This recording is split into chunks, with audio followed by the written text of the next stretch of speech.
और अब तो बहुत नजदीक है, इसलिए एनडीए में सीट शेयरिंग की बात भी होगी। नरेंद्र मोदी और नीतीश कुमार जिसको जितना सीट कह देंगे वो सीट पर सब लोग लड़ेंगे। अगर इसके विरुद्ध अगर किन्हीं को लड़ना है, आजमाना है ताकत, तो वो आजमा ले ताकत, उसमें छूट है उनको। तेजस्वी यादव को पश्चाताप यात्रा निकालना चाहिए, इसलिए कि उनके माता पिताजी 2005 के बाद जो कर्म किए हैं उसका दंश आज भी हम लोग भोग रहे हैं। जब चोरी होती थी, किडनैपिंग होती थी, तो उनके पिताश्री एक अन्य मार्ग में लोगों के बीच में समझौता कराते थे और कहते थे, हो ये सब भूखल बड़न हो, एखनी के कुछ पैसा दे दा, गाड़ी छूट जाए, आदमी छूट जाए। आज किसी का हिम्मत है एक अन्य मार्ग में जाने का?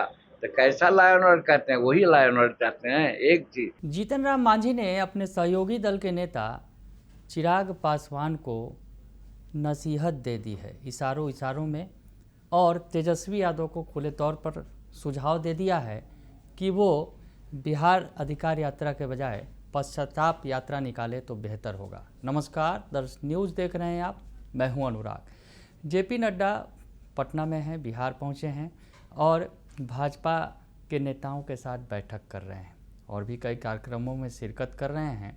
और जेपी नड्डा बिहार पहुंचे हैं तो सियासत तेज हो गई है, सीट शेयरिंग की चर्चा तेज होने लगी है। दरअसल एनडीए के अंदर सीट शेयरिंग का मसला अभी तक सुलझा नहीं है। चिराग पासवान जिस तरह से बार बार बयान देते रहे हैं, उससे कहीं ना कहीं मामला उलझता ही नज़र आया है और हर बार जीतन राम मांझी और चिराग पासवान आमने सामने होते रहे हैं, आते रहे हैं सीट शेयरिंग को लेकर कहीं ना कहीं।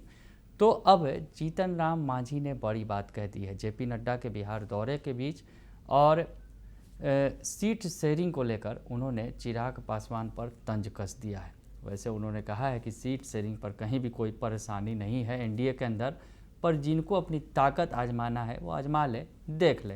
तो क्या कुछ कह रहे हैं जीतन राम मांझी चिराग पासवान और सीट शेयरिंग पर, सुनिए आप। देखिए, जेपी नड्डा साहब अभी हम लोग के अध्यक्ष हैं भाजपा का। भाजपा मेजर पार्टी है हमारे एनडीए का।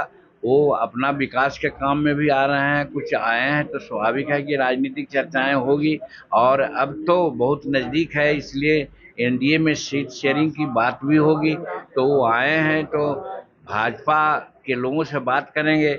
अगर एनडीए से बात करने की बात होगी तो हमारे लोगों को भी मौका मिलेगा, तो हम लोग भी जाकर के अपनी बात को कहेंगे। तो इसलिए यहाँ आए हैं तो जरूर एनडीए के लोगों को अगला जो चुनाव बिहार का है उसमें सीट शेयरिंग के बारे में जरूर वार्ता करेंगे, ऐसा हमको पता है। कोई इसमें कहिए कि आधिकारिक जानकारी नहीं है, अपना अंदाज से हम कह रहे हैं। घटक दलों के बीच टिकट की संख्या को लेकर कोई भी हिच नहीं है, कोई हिच नहीं है। यहाँ पर सब नरेंद्र मोदी जी और नीतीश कुमार की बात चल रही है। नरेंद्र मोदी और नीतीश कुमार जिसको जितना सीट कह देंगे वो सीट पर सब लोग लड़ेंगे। अगर इसके विरुद्ध अगर किन्हीं को लड़ना है, आजमाना है ताकत, तो वो आजमा ले ताकत, उसमें छूट है उनको। तो सुना आपने कि जीतन राम मांझी ने गया जी में जो बातचीत की है और कहा है कि टिकट को लेकर कहीं कोई खींचतान नहीं है, सिर्फ नरेंद्र मोदी और नीतीश कुमार की बात चल रही है। दोनों जिनको जितनी सीट कहेंगे वो सब लोग हैं उन सीट पर लड़ेंगे, यानी पीएम नरेंद्र मोदी और सीएम नीतीश कुमार की बात सब मानेंगे। अगर इनके विरुद्ध किसी को ताकत आजमाना है तो वो आजमा ले। तो इशारों इशारों में जीतन राम मांझी ने चिराग पासवान पर हमला बोल दिया और कहा कि जिनको अपनी ताकत आजमाना है आजमा ले। और आपको बताएं कि जीतन राम मांझी ने कहा था कि चिराग पासवान को जो सीट दी जाएगी वह स्वीकार करेंगे। चिराग पासवान 2020 के चुनाव में अपना हाल देख चुके हैं, यानी उनका ये जो बयान है सीधे सीधे चिराग पासवान पर ही दिया गया है इशारों इशारों में। इसके पहले भी उन्होंने कहा था कि 2020 का जिक्र किया था और कहा कि अलग होकर चुनाव लड़े थे तो अपना हश्र देख चुके हैं। तो चिराग पासवान को इशारों इशारों में जो है जीतन राम मांझी ने सुना दिया सीट शेयरिंग पर, और जेपी नड्डा के बिहार दौरे के बीच बड़ी बात कह दी। उधर दूसरी तरफ जो विरोधी हैं, जो विरोधी दल के नेता हैं तेजस्वी यादव, उनको भी लपेटे में लिया। तेजस्वी यादव यात्रा पर निकलने वाले हैं तो लगे हाथ जीतन राम मांझी ने सुझाव दे दिया कि अगर वो बिहार अधिकार यात्रा पर निकल रहे हैं उससे बढ़िया होता कि वो पश्चाताप यात्रा पर निकलते। क्या कुछ कह रहे हैं जीतन राम मांझी तेजस्वी यादव को, सुन लीजिए आप। तेजस्वी यादव वोट यात्रा के बाद अब 16 सितंबर से जो है बिहार बचाओ अधिकार यात्रा निकालने जा रहे हैं। तेजस्वी यादव को पश्चाताप यात्रा निकालना चाहिए, इसलिए कि उनके माता पिताजी 2005 के बाद जो कर्म किए हैं उसका दंश आज भी हम लोग भोग रहे हैं। आज शेड्यूल कास्ट अति पिछड़ा ओबीसी को बिहार सरकार रहने के लिए जो जमीन दिया है और सीलिंग का भूमि सुधार का मैंने भूदान का और फिर बिहार सरकार का जितनी जमीन का पर्चा दिया है तेजस्वी यादव के लोगों के कब्जे में ही 70% है।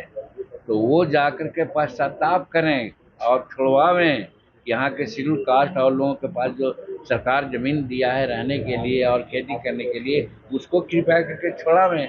तो मैं तो कह रहा हूँ कि वो पश्चाताप यात्रा करेंगे। लॉ एंड ऑर्डर पर बोलने का उनको कोई अधिकार नहीं है, इसलिए कि मैं साक्षी हूँ, उनके साथ रहा हूँ। जब चोरी होती थी, किडनैपिंग होती थी, तो उनके पिताश्री एक अन्य मार्ग में लोगों के बीच में समझौता कराते थे और कहते थे हो ये सब भूखल बड़न हो, एखनी के कुछ पैसा दे दा, गाड़ी छूट जाए, आदमी छूट जाए। आज किसी का हिम्मत है एक अन्य मार्ग में जाने का? तो कैसा लॉ एंड ऑर्डर कहते हैं? वही लॉ एंड ऑर्डर चाहते हैं, एक चीज। और दूसरा चीज, कोई जातीय दंगा हुआ, कोई धार्मिक उन्माद का झंडा हुआ, जब ये सब नहीं हो रहा है तो लॉ एंड ऑर्डर नहीं दिखता है, इसका मतलब दिन में एक पक्षी को नहीं सूझता है, तो सही साइन है वो। तो सुना आपने कि जीतन राम मांझी सुझाव दे रहे हैं कि वो पश्चाताप यात्रा पर निकले तो बेहतर हैं। लॉ एंड ऑर्डर पर सवाल उठा रहे हैं तेजस्वी यादव, तो उस पर भी उन्होंने कह दिया कि उन्हें वो हक ही नहीं है, उनके माता पिता के कार्यकाल में क्या होता था वो जाकर पूछ लें। तो जीतन राम मांझी ने जहां अपने ही सहयोगी दल के नेता चिराग पासवान को निशाने पर लिया इशारों में, तो तेजस्वी यादव को खुलकर सुना दिया और सुझाव भी दे दिया लगे हाथ कि वो बिहार अधिकार यात्रा के बजाय बिहार पश्चाताप यात्रा पर निकले तो ज़्यादा बेहतर होगा। बने रहिए दर्शन न्यूज़ के साथ, तमाम खबरों से आपको अपडेट रखेंगे। फिलहाल के लिए इतना ही, धन्यवाद।